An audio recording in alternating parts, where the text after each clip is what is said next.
Boa noite a todos.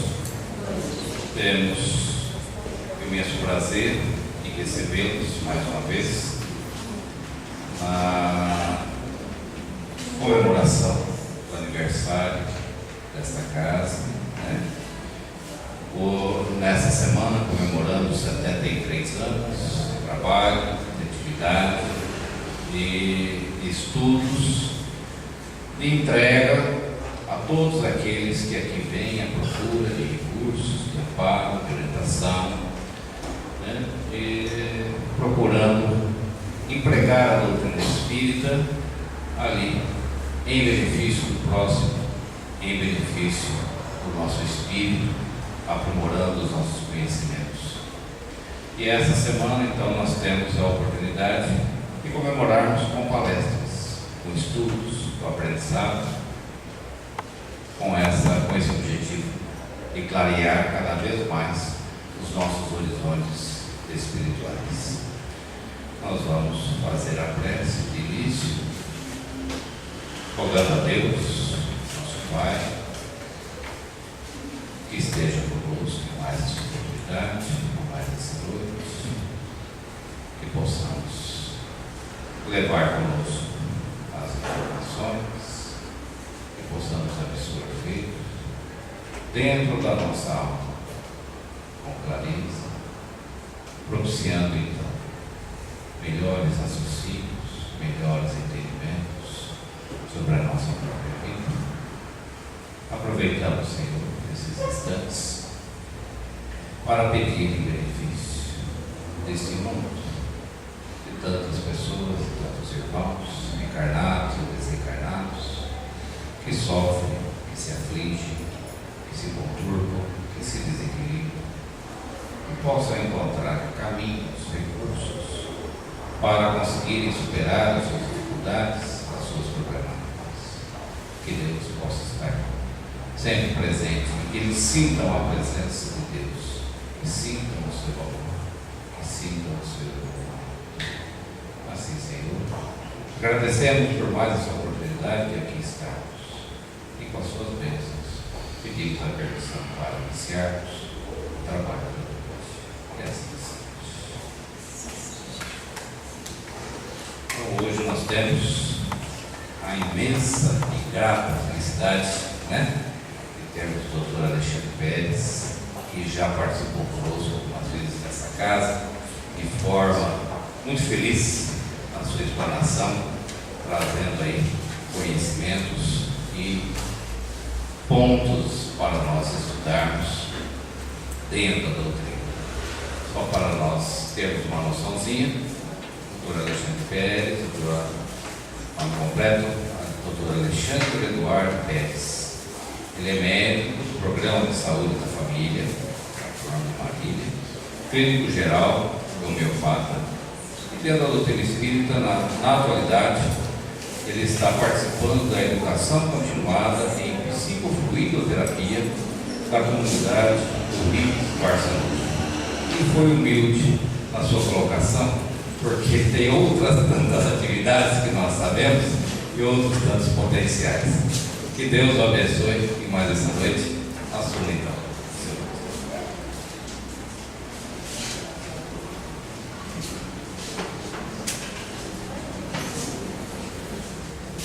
Boa noite, pessoal.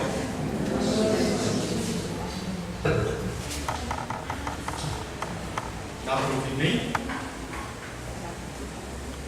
Bem, dentro da proposta dessa semana, nós estaremos falando também da missão dos Espíritas, capítulo 20 do Evangelho segundo o Espiritismo, os trabalhadores da última hora. Uma mensagem de Erasto, a missão dos Espíritas. Nós escolhemos dentro disso um tema para a gente esmiuçar um pouquinho. Cada um que virá aqui, eu acredito, falará de alguma forma, de algum ângulo sobre a missão dos Espíritas. Nós escolhemos transformar assistidos em assistentes. Esse é um lema que a gente já tem adotado há alguns anos. E é um negócio que empolga bastante para quem aos poucos vai entendendo sobre ele. e casa muito com a proposta da semana da comemoração do aniversário dessa casa, a Missão dos Espíritas. Acho que não é muito difícil para todo mundo entender o que é transformar um assistido em um assistente. O que é um assistido e o que é um assistente, não é verdade? É claro, naturalmente existem filigranas de entendimento aí nesse meio, mas a palavra em si é dada. O assistido é o que precisa e o assistente é o que dá, não é isso?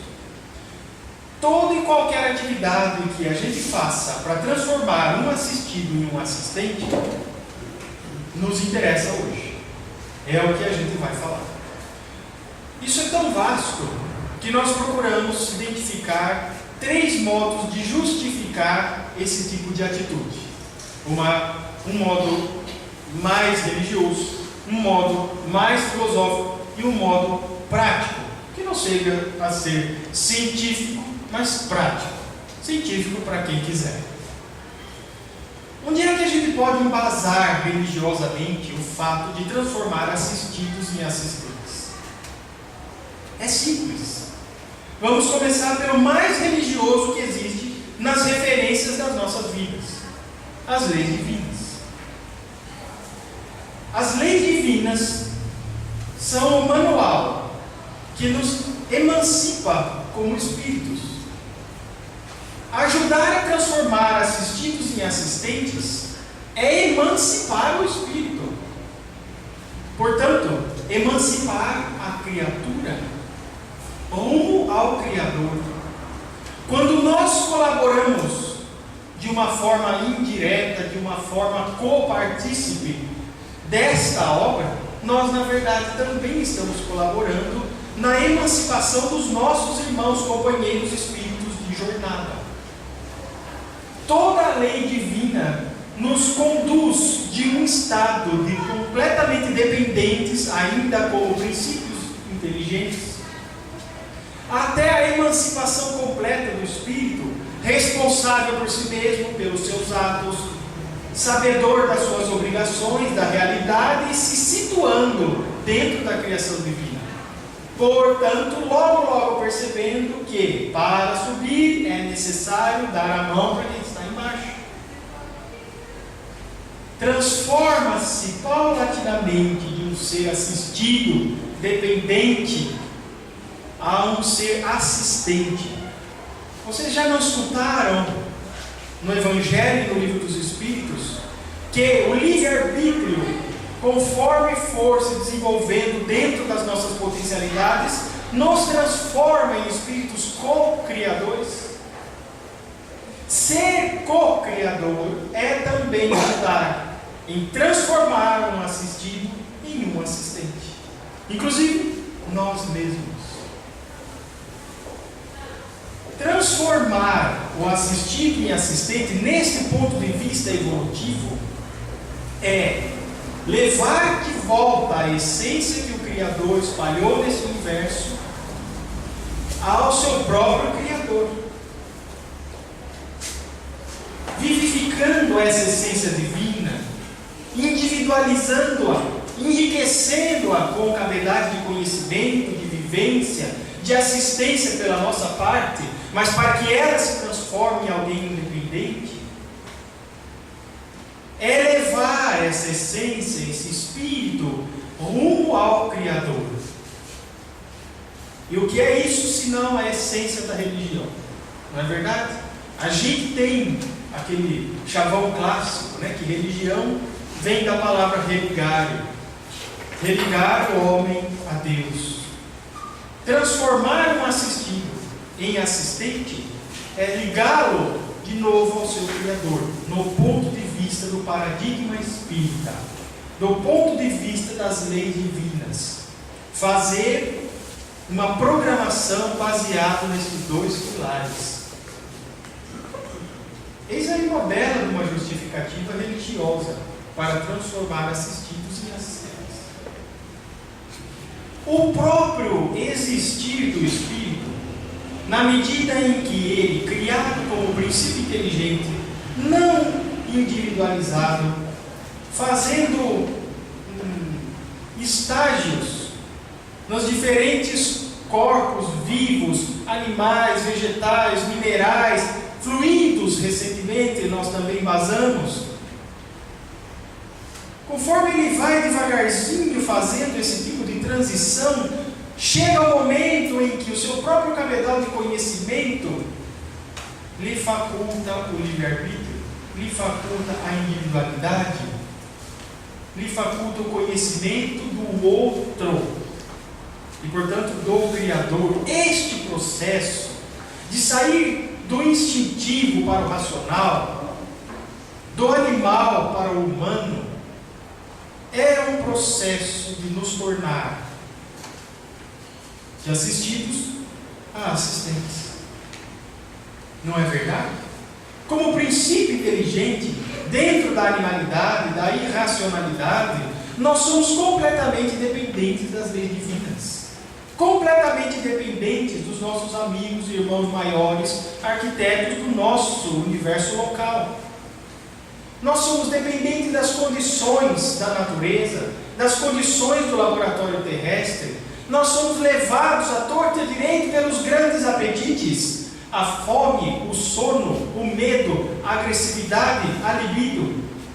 Somos completamente dependentes das experiências exteriores que tentam de alguma forma despertar as nossas potencialidades interiores, até que chega o momento dessa transformação.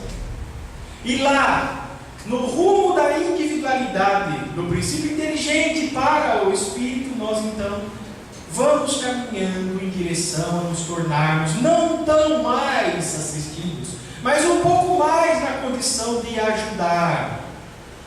Não que tornarmos-nos assistentes nos transforme de uma hora para outra em espíritos com livre-arbítrio de potencial máximo. Muito pelo contrário.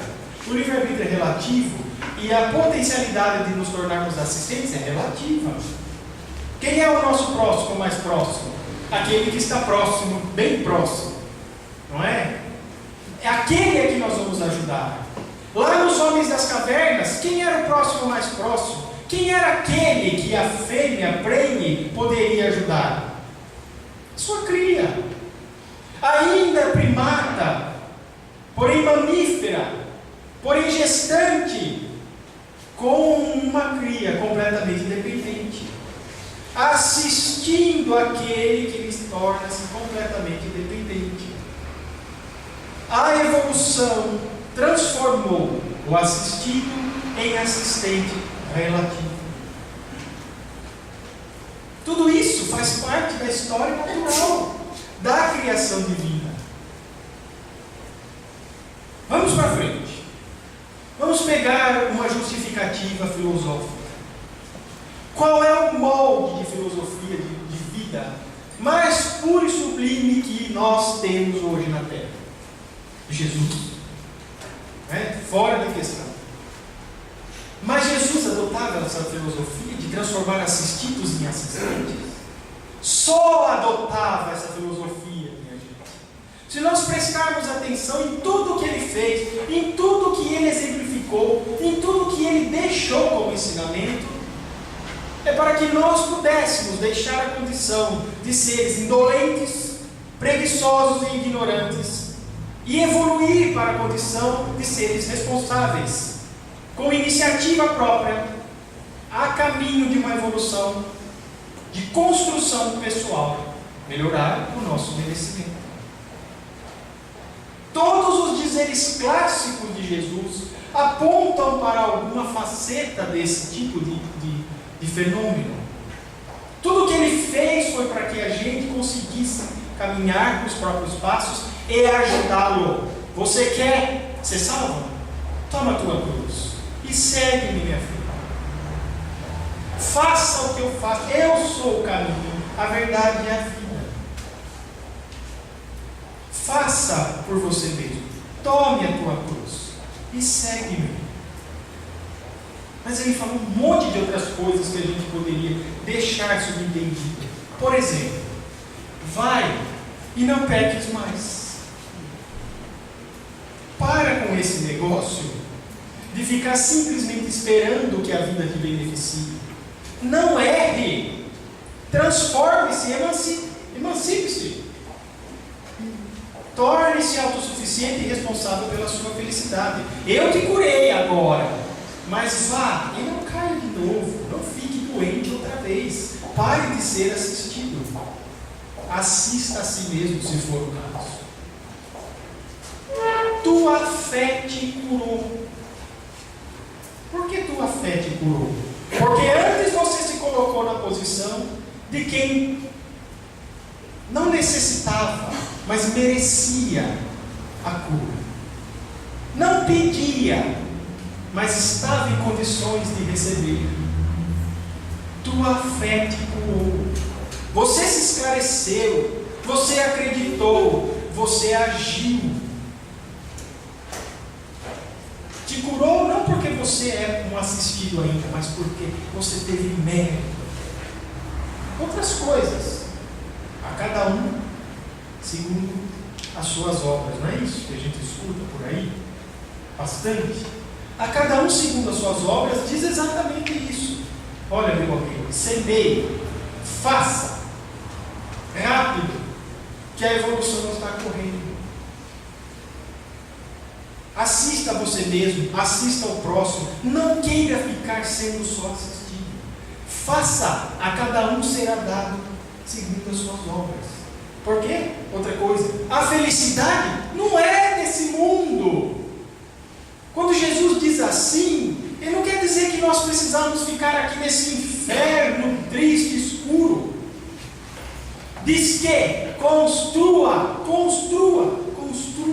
a sua felicidade, o seu entendimento, faça alguma coisa. Por quê? A recompensa que a gente recebe do lado de lá é muito mais ampla do que a recompensa que a gente vê por aqui, que já não é pequena. O gostar de servir, o gostar de ajudar, tem seus sacrifícios, não é verdade?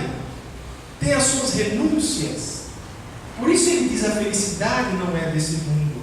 Porque quem levanta-se e não quer mais ser assistido, enfrentará as dificuldades do seu próprio estado, as dificuldades de domar-se a si mesmo, de encontrar os percalços da vida. E nós vamos nos sentir tristes, e nós vamos cair de vez em quando. Então ele diz: a felicidade não é desse mundo para esses. Porque aqueles que estão acomodados, aqueles de nós que ainda esperam vir, aqueles de nós que gozam o presente e só interessa o presente, esses não pensam em felicidade diferente. Como diz o próprio Jesus, né? Esses receberão o que já estarão recebendo o que a terra tem para dar. Então ele falou para aqueles que precisam transformar-se de assistidos em assistentes. A fé sem obras é morta. Mas o que tem a ver isso de assistido em assistente? O assistido vive dizendo que tem fé, não é verdade? O que precisa sempre ser assistido diz que acredita muito na oração.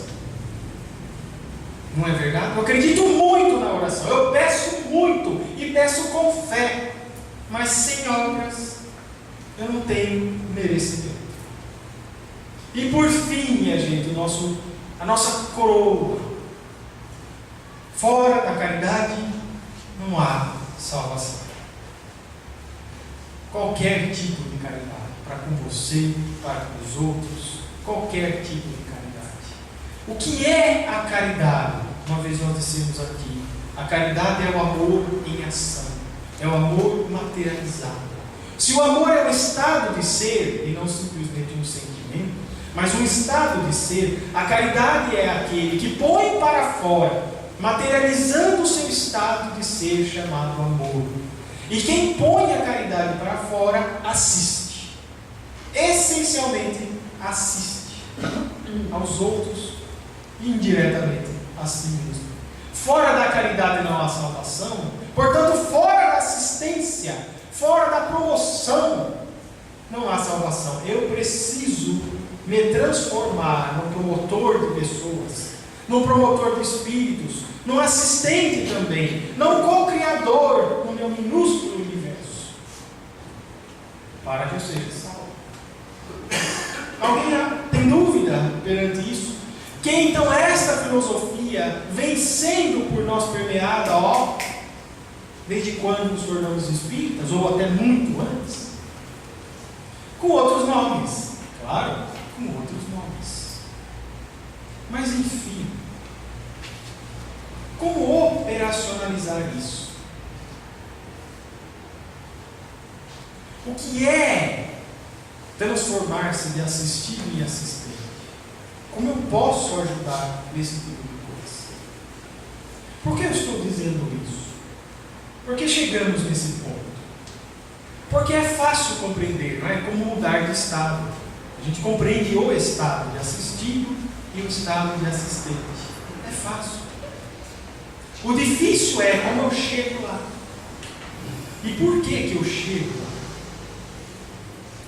Neste capítulo 20 do Evangelho segundo o Espiritismo, chamado Trabalhadores da Última Hora, nesta mensagem dos Espíritos de Erasto, chamada Missão dos Espíritas, é uma mensagem curta até, cuja essência é a seguinte: espíritas, ide e pregai. Isso que ele fala. Espíritas, vocês são aqueles que foram chamados para fazer isso. Informem as pessoas. Espíritas, não é para ter medo, não é para ter receio. Ele chega até a dizer de uma maneira profética nos tempos de Jesus: as chamas estão sobre as vossas cabeças. Vocês simples e humildes vão falar que as palavras virão. Ele convida os espíritas da época de Kardec, como Jesus convidou os apóstolos: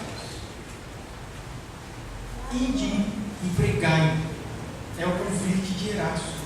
Essa para ele é a missão dos espíritas. O que é que tem a ver transformar isso de assistido em assistente? Minha gente, por que Jesus ensinou? Por que o Espiritismo ensina? Por que a divulgação é tão importante? O que eu quero com isso? Eu quero divulgar, eu quero falar, eu quero que todo mundo conheça. Complementando esse negócio de ir e pregar, então Jesus disse: olha, aquela velha parábola, né? Você semeia. O solo que semear não é responsabilidade tua depois. Vai depender das características daquele solo, que tipo de frutos ele dará. Uns, o vento leva, outros o sol seca, outros crescem e depois abafa, outros dão frutos bons, 30, 100 para um. O interessante é o quê? Que dê fruto. Que dê fruto. Não só sair para pregar. O importante é que dê fruto. E o que é dar fruto? Qual é o primeiro fruto da doutrina espírita? Fruto mesmo. Aquele que você olha para a pessoa e diz: isto é teu. Isso não fui eu que te dei. Isso é seu. É só pensar o que aconteceu com vocês. Se é que já aconteceu. Como é que a gente se emancipou? O primeiro fruto da doutrina espírita é nos tornar responsáveis pela nossa própria felicidade. E eu posso falar isso com várias outras palavras. O primeiro fruto do Espiritismo é o esclarecimento. Não é isso? E com o esclarecimento, eu tenho a ferramenta para mudar de estado, de assistido para assistente. É só graças ao esclarecimento que se torna cognoscível, que se torna lógico o convite de Jesus. Ele me disse para me transformar de assistido em assistente, mas não me mostra como. Mas ele mostrou. O ensinamento que Jesus deixou, tudo o que ele fez resume-se em uma coisa: milagre. Milagre não, a gente sabe que milagre não é o mais importante e nem existe. Foram os feitos. Os feitos não, a gente sabe que não foi o mais importante.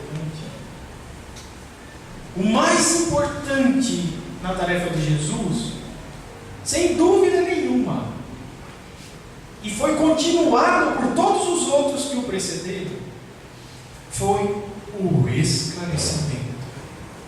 A maior caridade que o Mestre fez por nós foi isso, o esclarecimento. E esclarecimento não é divulgação, porque divulgar, os rabinos também divulgavam. Jesus esclareceu o que nós hoje chamamos de fé raciocinada. E não só esclareceu, como exemplificou, o que deu força à sua voz. Aí então tudo se tornou lógico para quem ouviu a mensagem de Jesus. Bom, para eu me transformar desse estado para aquele estado, eu faço isso. Eu sigo esse caminho. Essa é a missão do Espírito. Uma delas, talvez. Mas uma boa missão dos Espíritos. É aquela que Jesus veio fazer. É aquela que o Erasto está nos convidando a fazer desde aquela época. Transformar assistidos em assistentes. Operacionalizando, distribuindo o esclarecimento. Para nós e para os outros. Isso, minha gente, se coaduna. Isso se torna muito conveniente no atual momento do movimento espírita no Brasil. Alguns já falaram, outros vão falar para vocês, que numa terceira fase do espiritismo no Brasil, que está sendo aí considerado, os primeiros 70, os segundos 70 e os terceiros 70 anos do movimento espírita no Brasil, está sendo considerada pelo Dr. Bezerra de Menezes, que tornou-se oficialmente o responsável pelo espiritismo no Brasil, como a época da maturidade do movimento espírita. E a mensagem que ele tem insistido em deixar para a gente é essa. Agora, o espiritismo vai transformar o homem. Primeiro nós nos colocamos, depois nós nos espalhamos. Agora nós vamos agir. Agora nós vamos transformar o homem. Transformá-lo de assistido em assistentes. Tudo isso são incentivos à operacionalização desta nossa massa. Enfim, então, qual é o aspecto prático disso tudo? Como é que a gente faz? Como é que a gente consegue esse tipo de coisa? Pensando nela. Em primeiro lugar, pensando nela. Transformar assistidos em assistentes, minha gente, se for levado em consideração, se for adotado pelas dirigências das casas espíritas, deve ser o lema antes de qualquer coisa. Tem que se transformar na filosofia primária da casa espírita. Porque não é qualquer lemazinho, não é qualquer frasezinha de efeito. É um negócio que está arraigado em toda a essência da mensagem espírita, porque também está arraigado em toda a essência dos dizeres de Jesus, porque está arraigado em toda a essência das leis divinas. Transformar assistidos em assistentes é, vou repetir, emancipar o espírito. É a nossa missão. Primeiro a gente tem que pensar nisso antes de qualquer coisa. Mas nós não temos pensado nisso? Não é óbvio? É óbvio, mas nós não temos pensado nisso. Nós dedicamos muito amor, muito carinho, muita atenção em estabelecer os nossos trabalhos, porque isso já é lá muito difícil. Durante esses anos a gente tem visto que nós temos direcionado muito mais atenção em manter o trabalho, porque é difícil. A gente vive falando de falta de trabalhador, não é verdade? Está cheio cada vez mais de assistidos. Falta muito assistente. nosso esforço tem se direcionado a manter o trabalho. Mantê-lo, simplesmente por mantê-lo, para que não morra. Tem muita entidade espírita, casas espíritas e qualquer outra filosofia, acredito eu, que tem mantido seus esforços nesse sentido. Precisamos manter o que já temos e, de preferência, ampliar cada vez mais. É um objetivo nobre. Nós dedicamos muito carinho nisso. Por quê? Porque a situação exige. As emergências estão cada vez maiores. A campanha de guerra persiste no nosso mundo. Olha só como estão as pessoas necessitadas batendo na nossa porta de qualquer jeito. E não são necessitados das coisas materiais. Eu estou falando dos necessitados das coisas espirituais. Baseado nisso, movido por essa emergência, nós preferimos muito mais dedicar nossa atenção em manter, criar e ampliar os nossos trabalhos.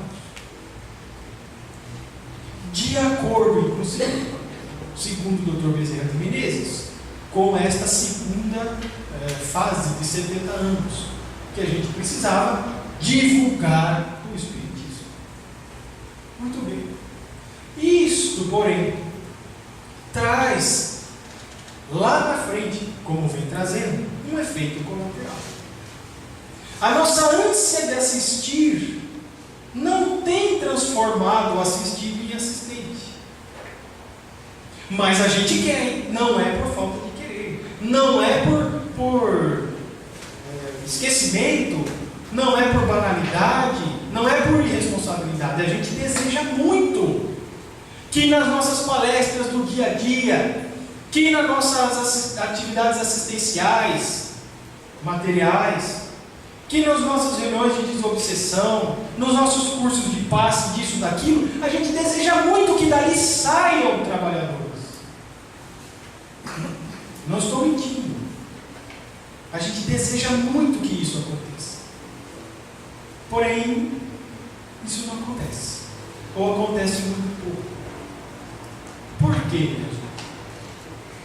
Porque transformar assistidos em assistentes tem sido o nosso primeiro desejo, mas não tem sido a nossa primeira providência. Transformar em assistidos em assistentes significa transformá-los e não esperar que a transformação ocorra simplesmente. Ela ocorrerá. Naturalmente que toda transformação pessoal é do próprio Espírito. Mas se Jesus viesse aqui, dissesse o que tinha que dizer e continuasse repetindo, e deixasse que as coisas acontecessem ao nosso bel prazer, provavelmente a Terra ainda estaria muito próxima às condições com as quais ele a encontrou quando reencarnou entre nós. Mas ele não fez só isso. Outros missionários vêm, nos acompanham, nos encaminham, e informações novas aparecem. É como se eles estivessem nos pagiando até o resultado final. A missão de Jesus provavelmente tem muito a ver com isso, emancipar esta humanidade. A gente precisa seguir o exemplo. Não é simplesmente desejar e criar a oportunidade inicial. Nós precisamos, como diz Joana, tomar uma atitude realmente resolutiva. Eu preciso assumir a responsabilidade também relativa de encaminhar e emancipar os espíritos que nos chegam na casa espírita. Essa é o nosso diferencial daqui para frente. Eu preciso pegá-la e recebê-la. Eu preciso analisá-la fraternalmente. Eu preciso entender da vossa necessidade, oferecer o que eu tenho para oferecer, acompanhá-la no seu desenvolvimento. E por fim, o que a gente mais peca, nós não localizamos o assistido dentro de nossos quadros de trabalhadores quando ele acha que já se emancipou. Nós o mantemos como assistidos mais tempo. A gente não percebe quando ele já está se emancipando. A gente não percebe o pior de tudo, que é necessário criar um lugar para esse fulano continuar aqui nessa casa. É necessário adotar uma coisa que nós chamamos de dinâmica perpetuadora da casa espírita. Foi tema até de seminário. A dinâmica perpetuadora da casa espírita envolve desde a recepção até a emancipação final e o enquadramento nas grades de serviço daquele fulano na sua, na minha, na nossa entidade espírita. Nós precisamos então nos aplicar nisso. Por quê? Mas puxa vida, eu vou então acabar com o seu livre-arbítrio, eu vou então deixar com que a sua responsabilidade morra, eu vou ficar dando pronto para você comer toda hora e você não vai aprender a cozinhar sozinha. A gente sempre esbarrou nesse tipo de raciocínio, né? É bom não ficar só dando peixe, não. É bom ensinar a pescar. E o ensinar a pescar, a gente espera que a pessoa aprenda. Eu ensino, falo, espero que a pessoa aprenda. Isso é nobre, minha gente. Nós não estamos errados nessa atitude. Mas agora nós estamos sendo convidados a algo mais. Agora eu vou conversar com você. Qual é a sua necessidade? É isso. Vou te acompanhar então. Vamos estudar juntos. Vamos inseri-la em alguma parte. Quais são as potencialidades que estão brotando no seu espírito, menina? Isso. Então vamos localizá-la para o futuro. Porque vir à casa espírita e nem sequer ser recebido já é um mau começo. Mas ser recebido, ser colocado para dentro de um estudo ou de um trabalho e permanecer estacionário sem sentido é muito pior. Porque você, dirigente, participante, irmão que participa na mesma reunião, que recebeu aquele que veio com esperança de se melhorar e não continuou sendo responsável porque o cativou, quando você e ele desanimam porque a coisa não vai para frente, de quem é a responsabilidade? Dos espíritos que resolveram não se comunicar mais com a gente. Nós precisamos então, e este é o convite, do transformar assistidos em assistentes, realmente pôr a mão na massa. Eu preciso me responsabilizar por esse assistente. Por quê, gente? Porque é minha tarefa. Eu estou sendo convidado a fazer esse tipo de coisa. Sempre fui convidado. E hoje mais ainda. O movimento espírita brasileiro está sendo convidado a tomar esse tipo de atitude. Se você ainda não se emancipou, Opa! Eu ia dizer outra coisa. Se você ainda não se emancipou, peça assistência. Vou dizer assim. Não emancipe-se simplesmente. Peça assistência. Porque você conjuga no fato de você emancipar-se alguém que vai te ajudar. Se você está dentro de uma casa espírita e ainda não conseguiu transformar-se de assistido em assistente, cobre isso. Quem de nós aqui já pode dizer que se transformou completamente em assistente? Você é corajosa. Muito bem. Tirando você, a quem todas as responsabilidades caberão, todos os outros de nós deveremos cobrar de alguém. Dela, provavelmente. Porque se ainda não somos completamente assistentes, alguém tem que ser responsável por isso também. É uma forma de encarar as coisas. Na operacionalização desta massa. Eu preciso cobrar de você, companheiro, que faz parte da diretoria junto comigo. Eu preciso cobrar de você, que toma passe comigo há mais de 10 anos. Eu preciso cobrar de você. E preciso da inspiração dela, que já se sente suficientemente preparada para assistir e não pedir nada. Que acaba, por sinal, por merecer mais, né, do que se tivesse pedido. Preciso desse tipo de coisa. É a prática, é a operacionalização dessa massa. Retomando, como é que a gente operacionaliza mais ainda isso? Eu preciso sentar, minha gente. Se é que a casa quer adotar esse tipo de conduta, eu preciso sentar e reavaliar. Onde é que eu preciso acompanhar mais este fulano, mais aquele ciclano? Se eu abrir uma porta aqui, por onde eu vou conduzir essas pessoas? Desde que minimamente eu planeje o futuro delas, eu já estou sendo responsável e fazendo assistência de acordo com o que ela tem que ser feita. Não assistir por assistir indefinidamente. Eu quero formar, vou falar essa palavra, eu quero formar essa pessoa. Reformar essa pessoa, ajudá-la a fazer isso. E de novo, eu quero emancipá-la, transformá-la num obreiro da casa, para não dizer um assistente comigo. Preciso fazer isso. Como é que eu consigo fazer isso? No que depende de mim. Ora como trabalhador, simples trabalhador da casa, ora como dirigente de um serviço, ou ora como dirigente da casa. Como é que eu proporciono esse tipo de coisa? Como é que eu colaboro para esse fenômeno acontecer? Eu preciso dar espaço, é o mínimo, e me preocupar com esse tipo de acontecimento.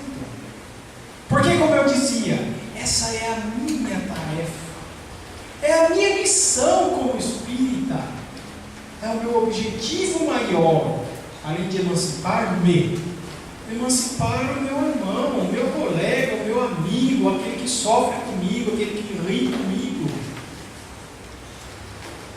Mas eu faço isso. É o que a gente precisa saber. Se a gente fizer, minha gente, a dinâmica perpetuadora do centro espírita se transforma. E o centro espírita passa a ser aquilo que o Dr. Bezerra tanto deseja. O núcleo principal do espiritismo.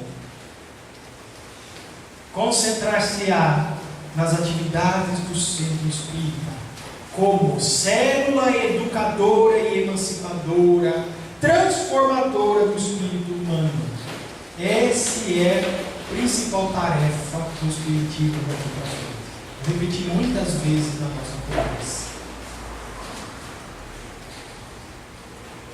Então, não é que nós não temos nos preocupado com transformar assistidos em assistentes. Nós só temos feito de maneira diferente. E hoje alguém vem nos instruir, vem embasar que esse tipo de coisa já existe na essência das leis divinas, da palavra de Jesus e do Espiritismo. E vem nos explicar que isso deve ser retomado com uma responsabilidade maior. Aonde? Aonde isso pode acontecer? Na casa espírita. Porque na família isso acontece de um jeito ou de outro. A mãe emancipa o filho. O pai emancipa o filho. E se emancipam entre si. Na má ou no bem querer. Aqui as pessoas vêm buscar a resposta para se emancipar. Mas não só isso. Se antes a gente dava a informação, proporcionava o trabalho simples, abria espaço, hoje nós somos convidados a acompanhar o nosso amigo, o nosso frequentador, receber,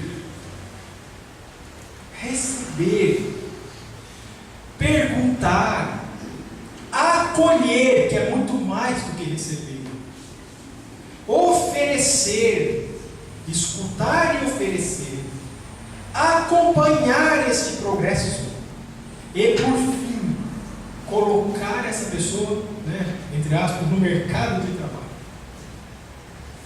situá-lo em algum lugar dentro da casa espírita. E pronto. Fizemos a nossa parte principal. No entanto, minha gente, até fizemos uma palestra parecida com essa na semana passada. Quem é que a gente põe na recepção? Foi uma senhora que fez esse comentário lá. Quem é que a gente põe na recepção? Os iniciantes. Quem ainda não sabe acolher, só prestar informações. Não é? A recepção é o acolhimento. Não adianta mais a gente falar que a recepção é a porta de entrada do centro espírita. Isso todo mundo sabe. Né? Se você estiver arrumadinho, com palavras boas, brilhantes, e prestar as informações que é necessário, você já está fazendo a recepção, você já é o cicerone. Mas o acolhimento é outra coisa. O acolhimento é a porta de entrada da mensagem de Jesus. Não é só do Espiritismo. Todo mundo que chegava perto de Jesus, ele acolhia não com palavras, mas com sentimento, com envolvimento. Todo mundo é unânime em informar que quando a gente lê, qualquer espírito que chegava perto de Jesus, ele se sentia arrebatado. A acolher é isso. É o cartão de entrada que nós estamos tentando oferecer na mensagem de Jesus. O que aconteceu comigo, eu preciso que aconteça com os outros. Ou preciso desejar, porque o livre-arbítrio também não tiro. Não adianta a gente se iludir e dizer que vai transformar todo mundo. Não é proselitismo que a gente está fazendo, é algo de qualidade moral e espiritual. Eu preciso de alguém ali que saiba acolher, que saiba amar, que saiba receber bem, mas não bem com palavras, que tenha jogo de cintura nas horas mais fáceis e nas horas mais difíceis. Eu preciso de alguém que esteja informado, antenado, né? Hoje a gente diria, com tudo que ocorre na casa espírita, com todas as pessoas a quem ele pode mobilizar, para situar essa pessoa na sua chegada. E se a casa espírita não funcionar como um formigueiro, onde todas as câmaras têm a sua finalidade, a sua interligação, que pelo menos funcione como uma colmeia. Né? As câmaras podem não ter ligação, mas os trabalhadores sim. Nós precisamos ter essa agilidade e atenção, porque o outro é o motivo da nossa obra. O outro, nesse paradigma de transformar assistido em assistente, é o instrumento da nossa paz, do nosso progresso. O outro é o instrumento do nosso trabalho como espíritas. Quanto por cento do tempo eu me preocupo comigo no desenvolvimento do meu serviço e não com o outro que está ali perto no desenvolvimento do meu serviço? É como se eu aqui me situando estivesse preocupado no brilhantismo das minhas palavras e se eu estou causando impacto. Pouco importa se vocês estão entendendo o que eu estou dizendo ou não. Mas o meu serviço aqui hoje agora é que vocês entendam o que eu estou falando, porque não sou eu que falo. Alguém já disse antes. Porque faz parte da minha missão e da vossa missão fazer isso. Tentar cada um de nós, no desempenho dessa tarefa, das outras tarefas, não só da recepção, envolver essas pessoas. Fazê-las com que elas se sintam, e assim nós também, né, enriquecidos com o Espiritismo. Isso vai nos enriquecer. É como se a gente adotasse ou tivesse um neném novo. Né? A rotina termina, aquele negócio que vai. Termina, porque agora temos os companheiros para orientar, os companheiros para emancipar. E olha, gente, nesta operacionalização, teve pessoas que já sugeriram até seminários a respeito disso, porque quando a gente abrir para perguntas, que nós vamos abrir já, possivelmente pequenos detalhes vão aparecer. Porque eu penso assim, porque eu penso assim, e eu penso assim. Porque tem aquele negócio lá que precisa ser, como é que eu consigo fazer a pessoa? E como é que é? N responsabilidades, maneiras de operacionalizar esse lema dentro da nossa casa. Desde que isso se transforme em objetivo primário, a gente vai estar acertando. Mas a gente não pode perder esse rumo daqui para frente, pelo que nos dizem os nossos mentores ali maiores. Ajudar mais efetivamente os nossos amigos. Isso é que eu considero, gente. Isso é que foi a faceta que eu quis trazer para vocês sobre a missão dos espíritas. Uma coisa que provavelmente vai ser mais vista daqui para frente em todo o movimento espírita. Por quê? Porque não é uma coisa, como eu disse, não é uma coisa inventada e não é uma frase de efeito. É uma necessidade, é mesmo uma diretriz das leis divinas, que se encontra na lei divina, em Jesus e em Kardec. É uma coisa que deverá ser aperfeiçoada. E aí, quando a gente situa o movimento espírita e o nosso movimento dentro do espiritismo, como eu ajo, como eu me aplico, como eu administro, como eu trabalho, né? Quando a gente compara isso com essa nova, não é nova, mas com essa renovada proposta, a gente pode ter uma base do quanto eu preciso refazer, continuar fazendo, manter o que estou fazendo.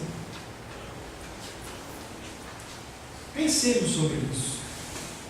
É uma coisa muito importante para o futuro da nossa casa, para o futuro da minha própria crença e evolução, para o futuro do Espiritismo.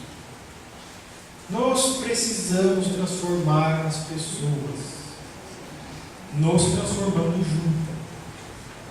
Não pretendendo, porém, que isso ocorra à revelia do livre-arbítrio delas.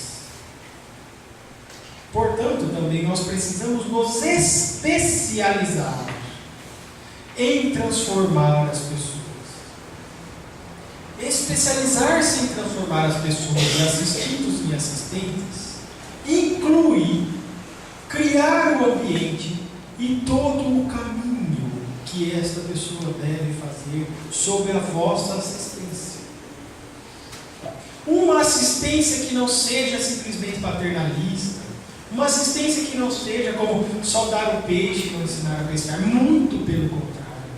Uma assistência que seja justamente direcionada para emancipá-lo, o assistido. Com fases, com cursos, com palestras, com conversas, com acompanhamentos, com oferecimento de frentes de trabalho, enfim, que nós estejamos preocupados com isso. Que a gente crie estatísticas para saber da nossa efetividade, até isso, se for o caso. Que a gente entreviste os que estão junto conosco, que a gente entreviste o nosso próprio coração, mas que, enfim, a gente faça por ser efetivo nesta transformação. Provavelmente é o que Jesus deve estar fazendo por lá até hoje, né? Controlando o controle de qualidade do seu serviço para nós. Não é verdade? O que quer aproveitar? A gente tem um tempo para perguntas, minha gente. Eu gosto sempre de deixar um tempo para perguntas. Por quê? Nosso papel não é responder tudo. É ficar alfinetando. Alfinetando. Despertar novos raciocínios. Quem sabe aparecem atitudes diferentes. Alguém quer perguntar alguma coisa? Vamos aproveitar.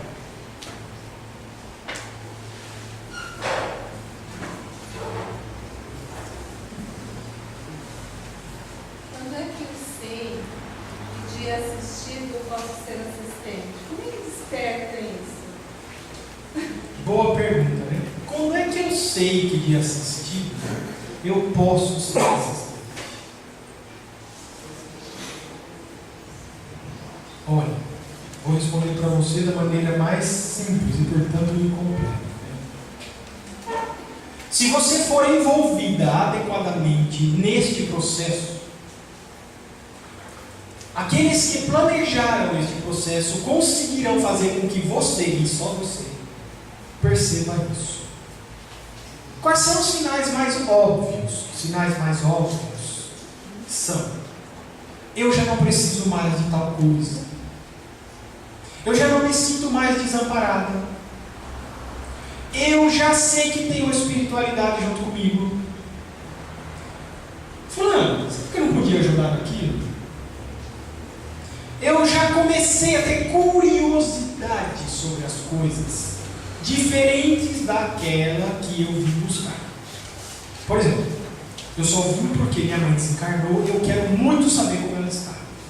O dia que eu começar a desenvolver um interesse por outras questões, mas espera aí, você fala tanto de reencarnação, que negócio é esse? Você fala tanto de plano espiritual, como é que se vive lá? Você fala tanto de passe, eu queria aprender sobre passe. Quando o seu foco for deslocado da sua necessidade para a curiosidade de conhecer, já é o primeiro sinal. Dali a pouco, nós deveremos vigiar se o seu foco começa a mudar de novo. Puxa, fulano vem com uma cara tão triste e sai com uma cara tão alegre. Puxa, aquelas mães que perderam seus filhinhos hoje estão tão consoladas, com tanta fé. Puxa vida, anos de serviço que esse samaritano mantém aquele trabalho firme e não desmorece, e não desanima, e deve ser tão difícil. Quando o seu raciocínio bordejar estas coisas, então você já estará interessado em ajudar. Você já estará observando como é ser um copartícipe da casa espírita. Você já estará prestando atenção nos resultados daquilo que as pessoas fazem. E o próximo passo, naturalmente, é querer participar com afeto. Afeto é um negócio tão importante na casa espírita, gente, e tão deixado de lado, infelizmente. Essa história de abraçar o seu companheiro quando você chega no serviço, na casa, de abraçar quando você vai embora, de olhar nos olhos dele e dizer: puxa vida, nós estamos aqui de novo, hein? De compartilhar as suas necessidades, de saber que nós estamos no mesmo barco, às vezes afundando, às vezes remando. Isso é muito importante. Eu preciso sentir aquele arrepiozinho que nasce aqui, para aqui e vem para cá. Entendeu? Eu preciso sentir esse negócio. Toda vez que eu estiver necessitado de um motivo para vir trabalhar, eu preciso sentir essas coisas. Se você começar a ter vontade de sentir isso, então, minha querida, você está na hora de começar a trabalhar. Está na hora de começar a pensar que, olha, acho que eu já me emancipei. Porque faz tempo que você parou de pensar nas suas dores como exclusividade e já está notando o resultado do trabalho dos outros e gostando do que vê. Se aqueles que eram responsáveis por você neste processo de emancipação fizeram você passar por isso, prestar atenção nisso, então você vai ter mais sucesso. Você vai descobrir mais rápido que isso é um negócio interessante. Não adianta eu te dizer: olha, está na hora de você começar a trabalhar, hein? Não adianta se você tem medo. Eu preciso mostrar para você o fruto do trabalho. Eu preciso mostrar para você o que sente aquele que consegue ajudar. Como é diferente você sentir no coração, na mente, no arrepio das mãos, estar ali junto com aquele pessoal, vencendo obstáculos. Quando você sentir esse negócio, pode trabalhar, que você vai conseguir ter êxito no que você for fazer. O que mais? Tem uma frase frase que é muito usada por nós, no sentido, na verdade, de procurar despertar esse interesse que a gente está falando aí. Por exemplo, assim, quando o trabalhador está preparado, o serviço aparece. Então, quanta gente percebe a necessidade de vir, você convida e a pessoa, ela sabe, ela quer, mas ela não se dispõe. É isso? Então, quando é que a gente vai perceber isso? Quando você sentir essa vontade. Não tem que ficar esperando a gente convidar. Você tem que se dispor a fazer. Olha, então ele está dizendo o seguinte: quando o trabalhador está pronto, o serviço aparece. Que é muito difícil a gente ficar observando onde é que a pessoa quer trabalhar. Que é mais fácil que ela chegue e peça o serviço. Não é isso? Seria o ideal. Seria o ideal. Bom, eu acho que é o que a gente sempre fez. Sempre fez. Aí ele põe uma situação prática. Você já se dispôs com alguém que seja seu amigo? Alguma vez na vida? Briguei. Ficou uma situação chata. Com esposa, por exemplo. Eu gosto muito, mas fiquei magoado. E aí, no outro dia de manhã, fica difícil de você falar oi, né? Porque, afinal de contas, a gente continua sendo esposo, mas afinal de contas, o negócio continua lá, ferindo. E eu arrasto aquele dia, 8h30 da noite. Outro dia, 8h30 da noite.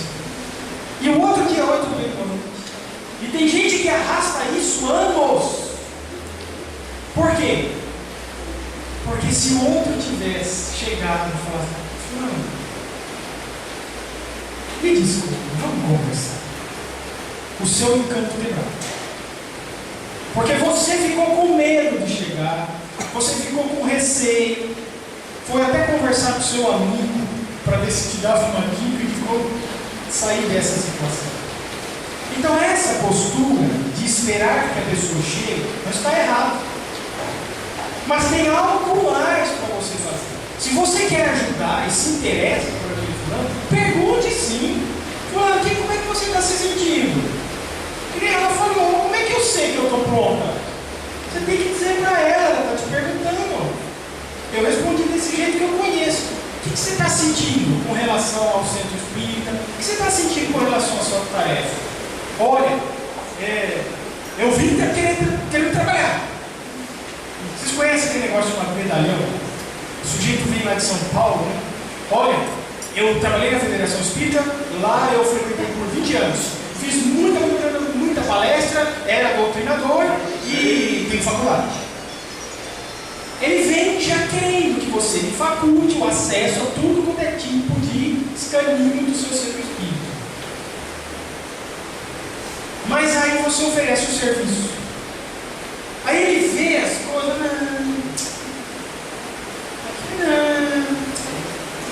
aquilo ali também não me entusiasmou. Eu vou procurar outra casa. Aí ele procura outra casa e apresenta um medalhão, tal. E chega lá, não me entusiasmou. Sabe por que não entusiasmou? Porque ele não está pronto para o trabalho.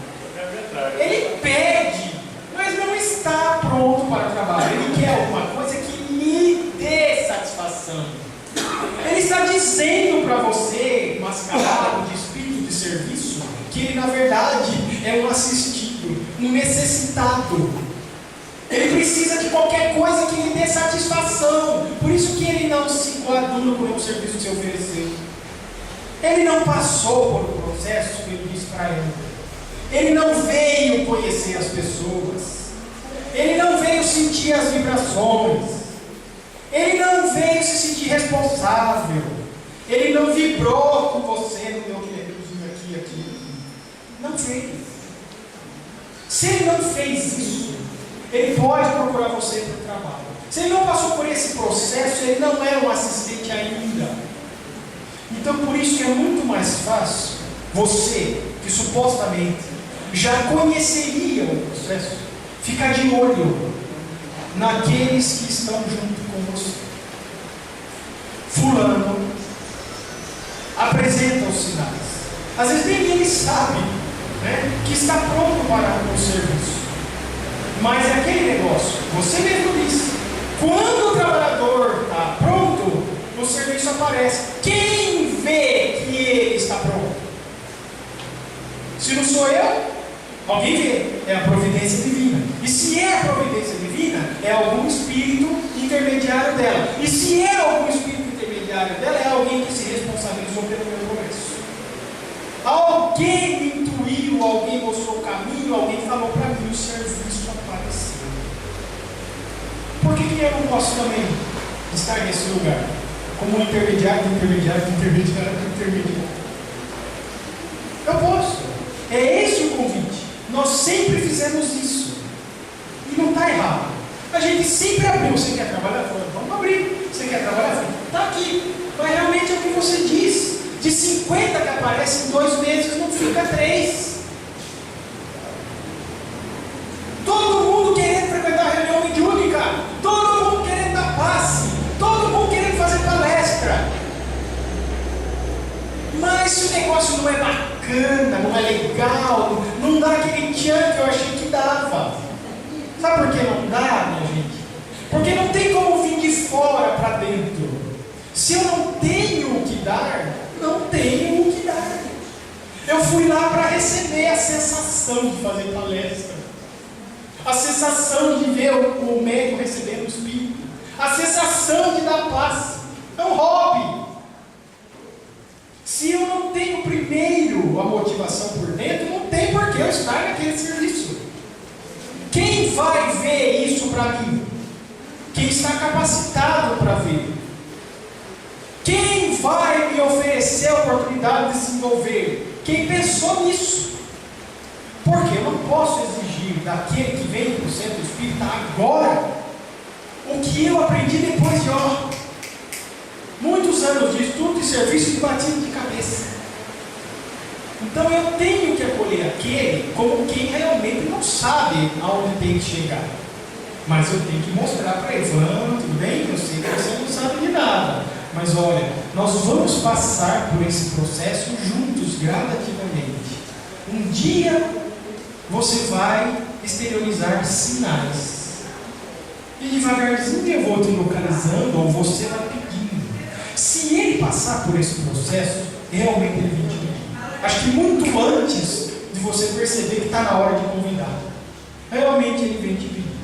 Aí ele pede mesmo. E é daquele que pede e fica. Então, para encerrar a resposta, não está errado que a gente espere que as pessoas venham procurar. E é até bom. Mas o convite é que a gente faça mais. Seja aquele que segue lá, que abra espaço para a conversa, que rompa a barreira da vergonha, do receio.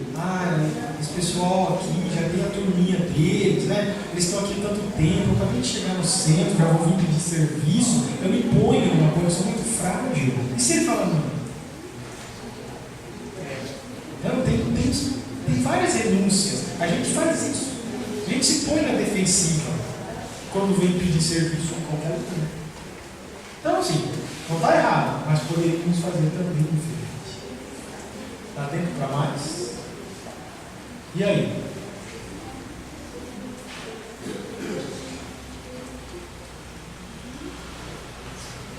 Eu posso não estar pronta para um serviço, não me sentir pronta, e procurar outro?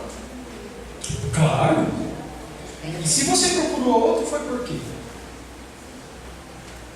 Porque eu sinto necessidade de trabalhar, mas não estou pronta para aquilo. Mas quero outro. Preciso trabalhar. Pronto. Quer dizer, você tomou a iniciativa. Na verdade, quem decide onde a gente vai trabalhar é a gente. Só que cuidado com essa decisão. Né? A gente não pode cair naquele exemplo que eu dei agora no passado. Eu posso procurar um serviço pela sensação de procurar. E não porque realmente eu quero. Não porque eu já tenho internamente. Mas o mais comum é acontecer isso que você está falando. Me convidam para uma coisa, mas eu sinto a inclinação para outra. Ah, mas a casa não fornece esse tipo de serviço. É o mais comum de acontecer também. O que eu faço? Aquilo está brotando de mim. Eu sonho com aquilo, meu mentor me avisa sobre aquilo, tudo me leva àquilo. E aqui não tem, eu vou procurar o que tem. É o mais justo. É o mais justo. Mas se tiver, se alguém pensou em ter, é bom, eu fico. E fico com vontade.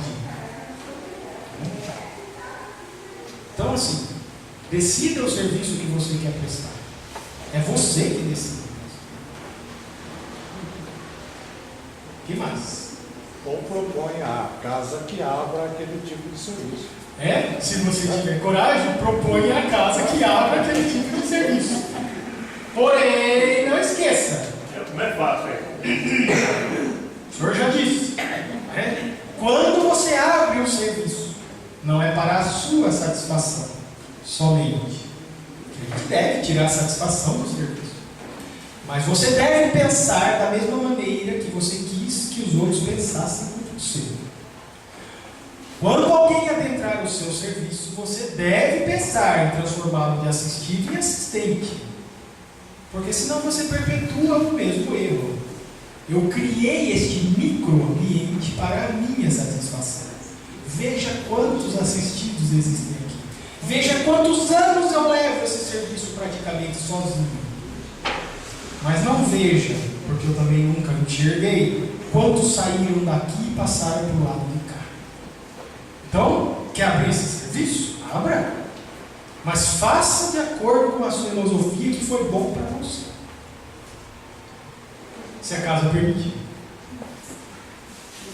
O que mais? Acho que é a última, hein, gente? Doutor Alexandre, eu gostaria que o senhor desse uma pincelada de que um trabalho a gente não consegue sozinho. Como que fica esse permeio da gente lidar com a emoção daquele que está trabalhando conosco, da tolerância, da paciência, a vivência em conjunto, para que a coisa aconteça. Eu preciso gostar de você.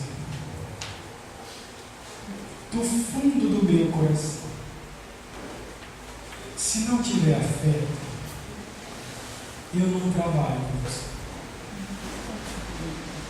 Entendeu? Eu preciso amar de qualquer jeito você. Você que está no meu serviço. Eu preciso.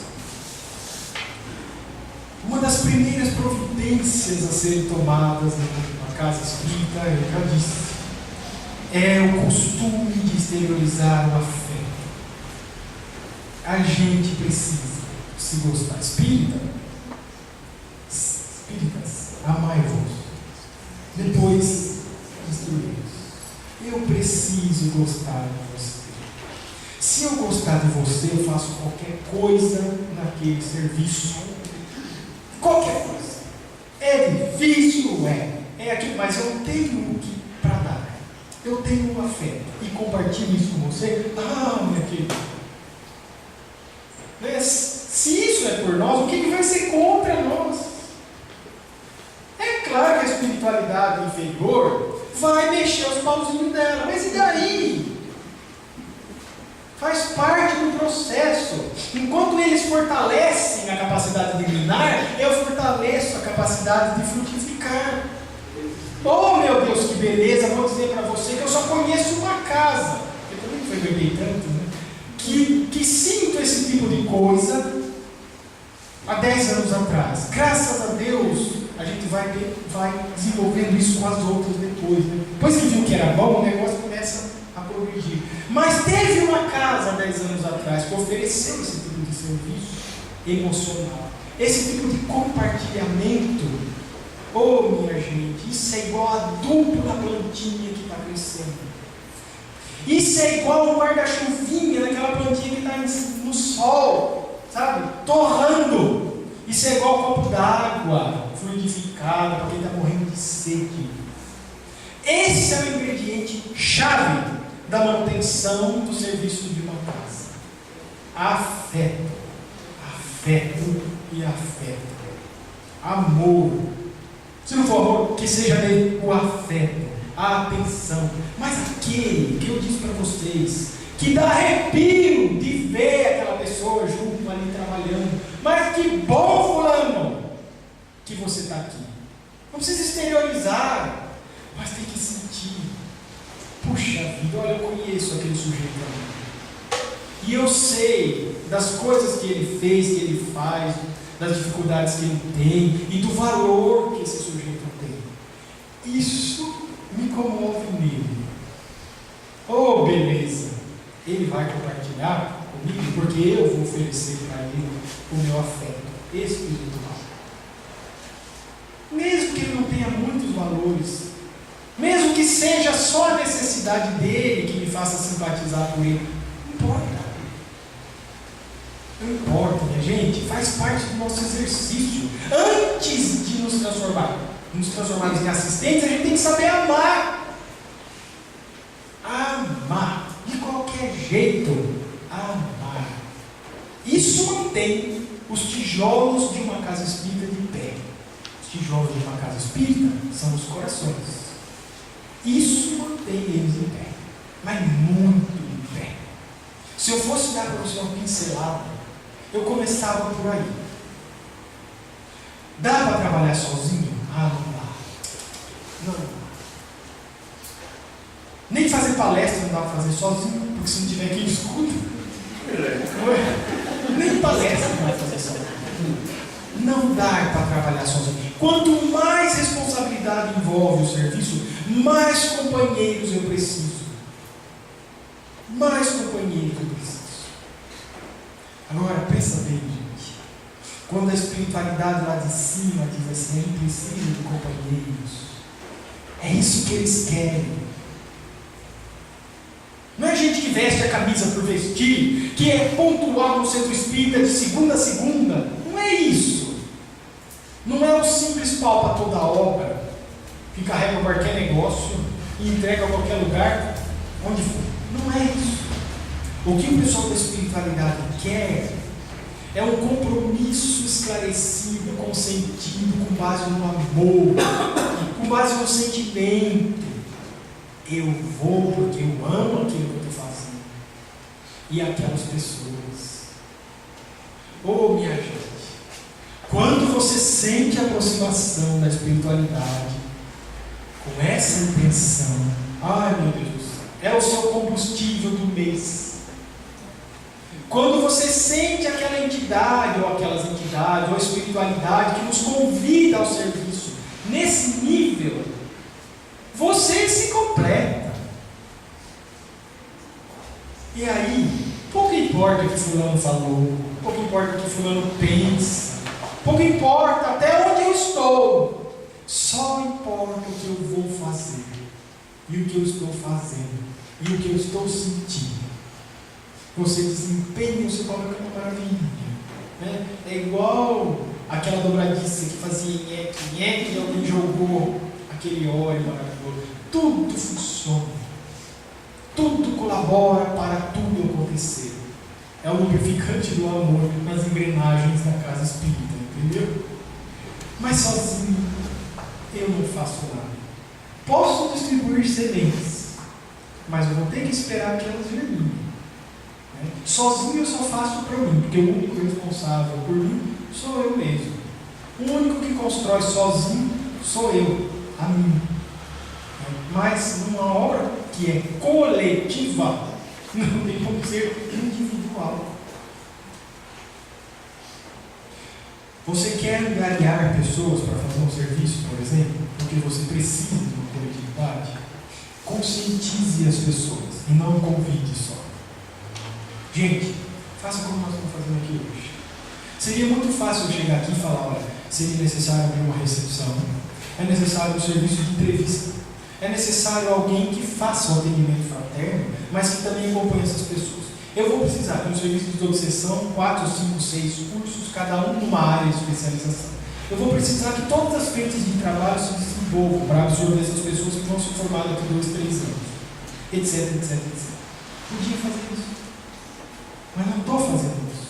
Estou dizendo assim, minha gente, fazer esse negócio aí é muito importante. Pelas razões tais e quais. O negócio é o seguinte, a gente se sente assim, assim, assim. Quem convidou foi aquele pessoal lá. A diretriz é essa aqui, é importante por causa disso. E aí, quem vai aproveitar? Então não precisa nem explicar como é o serviço. Conscientiza as pessoas que existe aquela necessidade. Conscientiza as pessoas que provavelmente há alguma coisa lá dentro brota. Aí é esses que vão trabalhar. Porque trabalhar na marra é um negócio extremamente difícil. Você me fez lembrar de um dos trabalhos que a gente age mais em desacordo com o plano espiritual. A prece. Olha que interessante. No plano espiritual, lendo os livros de André Luiz, Dr. Bezerra de Menezes, Manuel Flamengo de Miranda, Joana de Ângeles, e todos os repórteres do plano espiritual, quando existe uma atividade, quem é que faz a prece? O de maior envergadura espiritual. É verdade. Por quê? Porque a prece é um instrumento, a prece é uma comunicação, é um estado de alma, é um pedido, é uma coisa que exige responsabilidade. É uma coisa que tem que sentir. É uma coisa que alimenta e vai incentivar quem está ali para trabalhar. É o que vai causar um arrepiozinho nos 3 lugares. Se for bem feito. Mas a gente aqui, de vez em quando, é claro que existem os ambientes protegidos para que as pessoas que nunca fizeram desenvolvam o hábito de fazer a prece em público. Mas para os serviços importantes, a gente devia pedir para quem? Para quem está conscientizado do valor da prece. Então, se você um dia quiser fundar um trabalho, conscientize as pessoas. E depois, quem estiver conscientizado vai trabalhar. Não é fácil. É trabalhoso. Trabalhoso no sentido de que demora. Mas o trabalho de formar e conscientizar essas pessoas já é o seu trabalho. Muito antes de conseguir um serviço de psicofluidoterapia, por anos e anos a fim, a gente vem formando as pessoas para ver se elas entendem o que é. Quando elas entenderem o que é, está na hora de trabalhar. Quando elas sentirem aquele negócio, está na hora de trabalhar. Gente, nós já passamos quase meia hora do nosso horário. Provavelmente agora que o blá blá blá ficou bom, todo mundo ia querer fazer alguma pergunta, mas nós não somos assim, não temos um horário tão longo. E eu quero aproveitar para agradecer a vocês o convite. E ainda por cima, um tema tão, não só sugestivo, mas como conveniente para o momento, A missão dos espíritas e o transformar assistentes em assistidos. Um convite que o pessoal da espiritualidade superior faz para a gente desde o ano 2000. Por que não atender? Como diz a ministra veneranda nas palestras dela, quem quer aproveitar? Vamos aproveitar, gente. Muito afeto para vocês. Lembrem-se disso. Que é gostoso, que é bom, que é saudável. Deixar o seu afeto aparecer na hora de trabalhar. Nem que seja com o pessoal da espiritualidade. Derrube as suas barreiras. Chore se tiver que chorar. Mas derrube as suas barreiras. É o primeiro exercício que ele pede aos médios, não é? Mas nós também somos médios, mesmo não sendo ostensivos, nem de psicofonia. O pessoal da espiritualidade que está aqui derruba em cima da gente uma enchente de sentimento. Pelo menos os que sabem fazer isso. E gostaria muito que a gente tivesse os corações abertos para sentir esse tipo de coisa. Ou os nossos laços se fortaleceriam tanto, minha gente. Tanto. Quem quer a dor?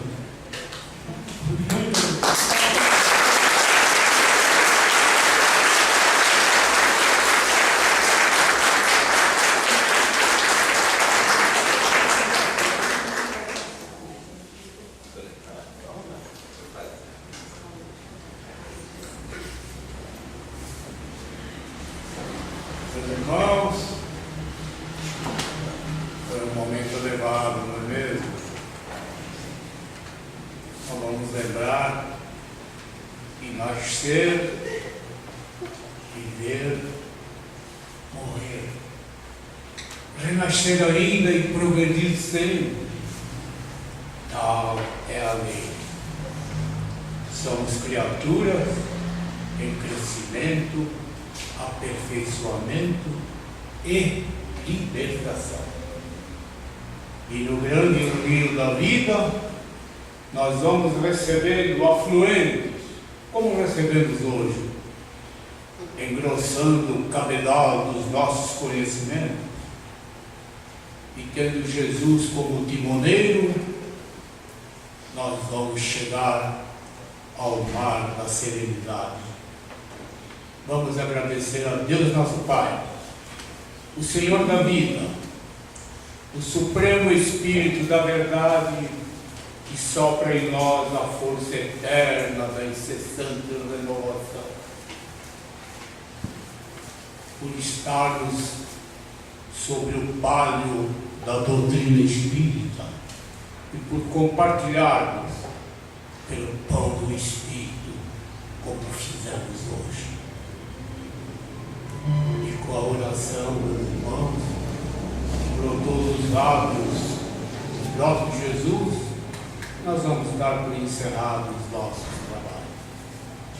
Pai nosso que estais em toda parte, santificado seja o vosso nome. Venha a nós o vosso reino e seja feita a vossa vontade, assim na terra como em todo o universo. E o pão de cada dia nos dai hoje, Senhor. Perdoai as nossas ofensas, à medida que vamos perdoando os nossos ofensores. E não nos deixe, Senhor, cair nas tentações. Livra-nos, Senhor, de todo mal, que teve o poder, o reino, a glória, hoje e sempre. Que a paz do Mestre Jesus possa nos envolver a todos.